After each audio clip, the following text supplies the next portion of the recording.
I'm Lily, 28 years old, and I've always believed love is a messy, beautiful puzzle. Sometimes you force the pieces, and sometimes they just fit. My husband, Jack, and I have been married for 3 years, and while we're not perfect, I thought we were solid. That is, until one rainy evening last week when I let a stupid, honest thought slip out. I said, I miss my ex. My husband got mad and said he missed his ex. That's where this story begins, a single sentence that cracked open our lives and forced us to face what we'd buried. The rain had been tapping against the windows all day, a steady rhythm that made the world feel small and quiet. Jack and I were curled up on the couch, a blanket draped over our legs, the kind of night that usually feels safe. I'd poured us each a glass of red wine, the bottle half empty on the coffee table, and we were laughing about something dumb, some old memory from when we first met. His smile was wide, the one that crinkles his eyes, and I felt warm, like everything was right. But then, out of nowhere, my mind wandered. Maybe it was the rain, or the wine, or the way the dim light hit the room, but I started thinking about Tom. My ex. The one I'd loved before Jack, the one I'd let slip away. I miss my ex, I said, the words tumbling out before I could catch them. They hung in the air, heavy and uninvited. Jack's laugh stopped mid-breath, his face shifting from soft to stone in a heartbeat. I tried to backtrack, to laugh it off like it was nothing, but the damage was done. What did you just say? He asked, his voice low, edged with something I couldn't place, anger, maybe, or hurt. I opened my mouth to explain, to say it didn't mean anything, but he cut me off. Well, I miss mine too, he said, his words sharp, like he'd been waiting to throw them at me. My stomach dropped. The room felt colder, the rain louder, and suddenly the blanket wasn't enough to keep me warm. I stared at him, waiting for him to take it back, to say he was kidding, but he didn't. His eyes were locked on mine, daring me to react. You miss Sarah? I asked, my voice smaller than I wanted it to be. Sarah, his ex, the one he'd dated for years before me, the one he'd called his first love once, late at night when he thought I was asleep. He didn't answer, just looked away, his jaw tight. The silence was worse than any shout. I pulled the blanket off my legs, suddenly too hot, too trapped. What does that even mean, Jack? I pressed, my heart thudding in my chest. He shrugged, like it was nothing, but I could see the storm brewing behind his eyes. It means what it means, Lily, he said finally, his tone clipped. You brought it up. And that was it, the spark that lit the fuse. I stood up, the wine glass trembling in my hand, and set it down before I dropped it. I didn't mean it like that, I said, but he was already turning away, grabbing his phone like he could scroll away from me. The rain kept falling, relentless, and I stood there, watching him, wondering how 6 little words had turned our cozy night into a battlefield. That's when I knew this wasn't just a fight. This was something bigger, something we couldn't ignore. And I had no idea where it would take us. It started innocently enough. We were on the couch, wine in hand, reminiscing about old times. I don't know why I said it. Maybe the rain made me nostalgic, but when I miss my ex tumbled out, Jack's face darkened. He snapped, well, I miss mine too, his voice sharp enough to cut glass. The air turned heavy. I laughed it off at first, thinking he was joking, but his silence told me otherwise. We argued loudly. Words like, why are we even together? And do you still love her? Flew between us. I stormed off to bed, my heart pounding, wondering if I'd just lit a match to our marriage. The wine glass in my hand felt heavier as I tried to process what had just happened.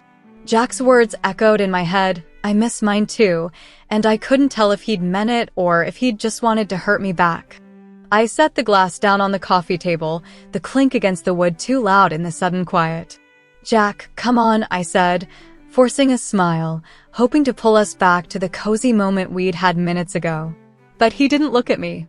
He stared at the TV, even though it wasn't on, his fingers gripping the edge of the blanket like it was holding him together. What's that supposed to mean? I asked, my voice rising despite myself. He finally turned, his eyes narrow and cold. You tell me, Lily. You're the one who said it first. His tone was accusing, like I'd planned this, like I'd wanted to ruin everything. I felt my cheeks flush, a mix of embarrassment and anger bubbling up. It was just a thought, Jack. I didn't mean I want him back. But he wasn't hearing me. He stood up, tossing the blanket aside, and paced to the window, the rain streaking down the glass behind him. Then why say it? He shot back, his voice louder now, cracking with something raw. Why even bring him up? I didn't have a good answer, not one that would fix this. I don't know, I admitted, standing too, my hands clenched at my sides. It just slipped out. But you said you miss Sarah. Do you still love her? The question hung there, sharp and dangerous, and I hated how small it made me feel to ask it. Jack stopped pacing, his back to me, and for a second I thought he wouldn't answer. Then he said, maybe I do. Maybe I don't. What's it matter? That hit me like a punch. What's it matter? I repeated, my voice breaking. We're married, Jack. It matters. He turned then, and I saw the fight in his eyes, the kind that said he wasn't backing down. Then why are we even together if you're missing him? He yelled, stepping closer. If we're both just sitting here thinking about other people? I didn't know what to say. My throat tightened, tears prickling at the corners of my eyes, but I wouldn't let them fall, not yet. The argument spiraled from there, words flying like shrapnel. I accused him of never letting Sarah go. He accused me of keeping Tom in my heart like some secret shrine. We shouted over the rain, over each other, until my voice was hoarse and his face was red. I can't do this right now, I finally said, turning away, my chest heaving. I grabbed my phone and stormed upstairs, slamming the bedroom door behind me. The bed felt too big as I sank onto it, my heart racing, my mind spinning. Had I just broken us? Or had we been broken all along? The next few days were a blur of cold shoulders and half-spoken apologies. I couldn't stop picturing Jack with his ex, Sarah, a woman I'd never met, but whose shadow loomed large in his stories. And me? I was haunted by memories of my ex, Tom, the one who got away because I was too scared to fight for us. I started digging, scrolling through old photos, rereading texts I should have deleted. Jack caught me once, and I saw the hurt in his eyes. He admitted he'd been thinking about Sarah too. We were drowning in our own regrets, and I wondered if we'd ever surface. The morning after our fight, I woke up to an empty bed. Jack's side was cold, the sheets barely wrinkled. He'd slept on the couch. I shuffled downstairs, hoping for coffee and a truce, but he barely looked up from his phone. Morning, I mumbled, pouring a cup. He grunted something back, and that was it. The silence stretched through breakfast, thick and suffocating. I wanted to say sorry, to fix it, but every time I opened my mouth, Sarah's name burned in my throat. Who was she to him now? Did he see her face when he looked at me? By noon, I couldn't stand it. I grabbed my phone and scrolled through old pictures, Tom's goofy grin at the beach, his arm around me at a concert. My chest ached. He'd been my safe place once, before I let fear push him away. I didn't want him back, not really, but the what-ifs clawed at me. What if I'd fought harder? What if I'd never met Jack? I was so lost in it that I didn't hear Jack come up behind me. What are you doing? He asked, his voice flat. I jumped, dropping the phone, and Tom's face stared up at us from the screen. Jack's eyes darkened. Seriously, Lily? I started, but he cut me off. Don't lie. You're obsessed. He turned away, running a hand through his hair. You know what? I've been thinking about Sarah too. All damn week. My stomach twisted. What? I whispered. He looked back at me, his face raw. Yeah. She's in my head now, thanks to you. I wanted to scream, to throw something, but all I could do was stand there, my hands shaking. So what now? I asked. He didn't answer, just walked out to the porch, leaving me alone with my ghosts. That night, I couldn't sleep. I kept seeing Sarah, tall, blonde, perfect, pieced together from Jack's old stories. I imagined her laughing with him, the way he used to laugh with me. And Tom, his voice echoed in my mind, soft and steady, telling me I was enough. I pulled up an old text from him, one I'd saved. You're stronger than you think, Lil. Tears stung my eyes. I wasn't strong now. I was falling apart. Downstairs, I heard Jack moving, the creak of the floorboards. Was he thinking of her too? Were we both just shadows of who we'd been with other people? By the third day, we were barely speaking. I'd catch him staring out the window, lost somewhere I couldn't reach. I'd mutter an apology, and he'd nod, but it didn't fix anything. We were stuck, trapped in memories we couldn't shake. I didn't know how to pull us out, or if we even could. All I knew was that the longer this went on, the deeper we sank, and I was terrified we'd never find our way back to each other. One night, I couldn't take it anymore. I sat Jack down and said, "We can't keep pretending this didn't happen." Tears came fast as I told him why I missed Tom, not because I wanted him back, but because he taught me how to love myself, a lesson I'd forgotten with Jack. Jack broke down too. He said Sarah was his first everything, and losing her left a hole he thought I'd filled, until my words made him question it. We laid it all bare, the insecurities, the fears, the love we'd taken for granted. It was ugly, messy, and real.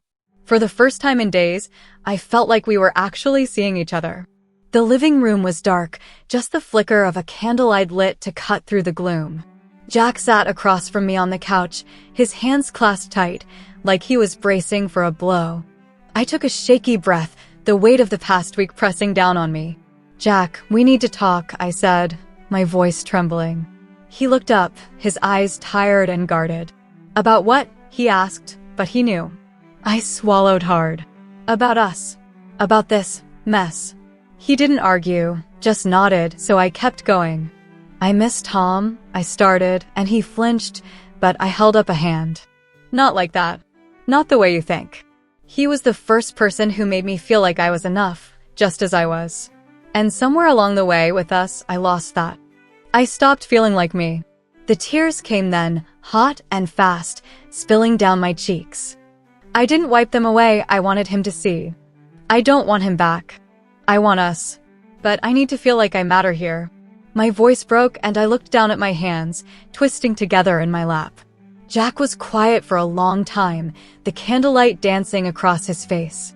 Then he leaned forward, his elbows on his knees, and his voice came out rough. "Sarah, she was my first everything.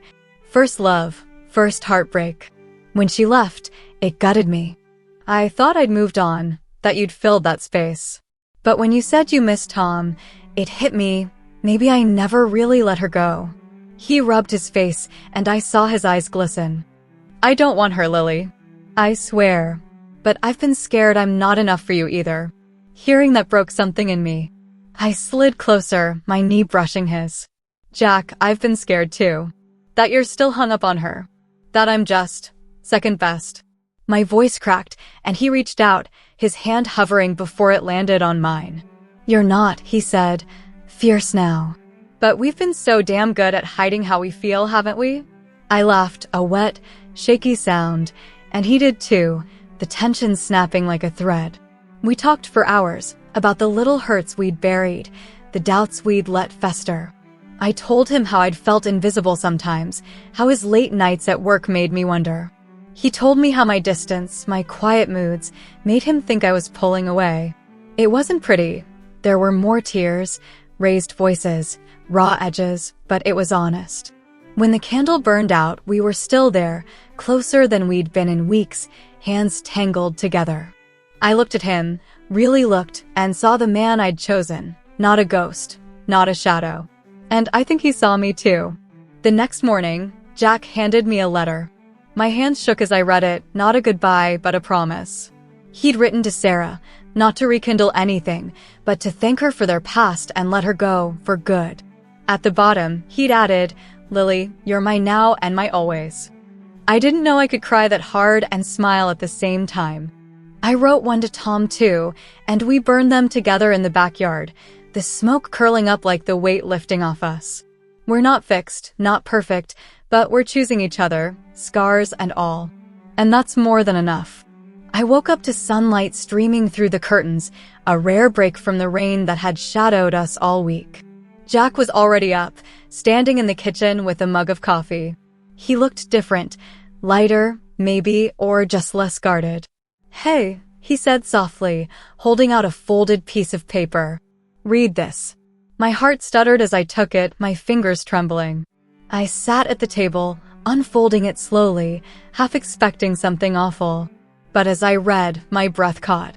"Dear Sarah," it began, "you were a huge part of my life, and I'll always be grateful for what we had. But it's over, and I'm letting you go. I've got everything I need right here." Then, in his messy scrawl at the bottom, "Lily, you're my now and my always." Tears blurred the words, and I looked up at him, my chest tight. "You wrote this?" I whispered. He nodded, stepping closer. "Last night, after we talked. I needed to do it for us." His voice was steady, but his eyes were wet. I stood, the letter still in my hand, and threw my arms around him. He hugged me back, hard, like he was afraid I'd slip away. "I love you," I said into his shoulder, and I felt him relax, his breath warm against my hair. "I love you too," he murmured, and it sounded like a promise. Later, I sat at the kitchen table with a pen and a blank page. Jack watched me, curious but quiet. "My turn," I said, and started writing. "Dear Tom," I wrote, "you showed me I could be enough, and I'll always carry that. But I'm where I belong now. Goodbye." It wasn't long, but it was everything I needed to say. When I finished, I showed it to Jack. He read it, his lips curving into a small smile, and handed it back. "What now?" he asked. I grabbed a lighter from the drawer. We let them go. We went to the backyard, the grass still damp from the rain. I held the letters, his to Sarah, mine to Tom, and struck the lighter. The flame caught the edges, and we watched as they curled and blackened, the smoke rising in thin spirals. Jack's hand found mine, his fingers threading through my own, and we stood there, silent, as the ashes drifted away. The air smelled sharp and clean, like a fresh start. I leaned into him, my head on his shoulder, and he squeezed my hand. We went back inside, the weight of the past week finally easing. We weren't magically healed. There'd be more talks, more rough days, but something had shifted. That night, we cooked dinner together, bumping into each other in the tiny kitchen, laughing when the pasta boiled over. It wasn't perfect, but it was us. And as we sat down to eat, his foot nudging mine under the table, I knew we'd made it through. Not because we'd erased the scars, but because we'd chosen to carry them together. Subscribe to our channel for powerful real stories that touch your heart. Join a community where emotions run deep and every story brings a new perspective. Don't miss out. Hit that bell for weekly updates.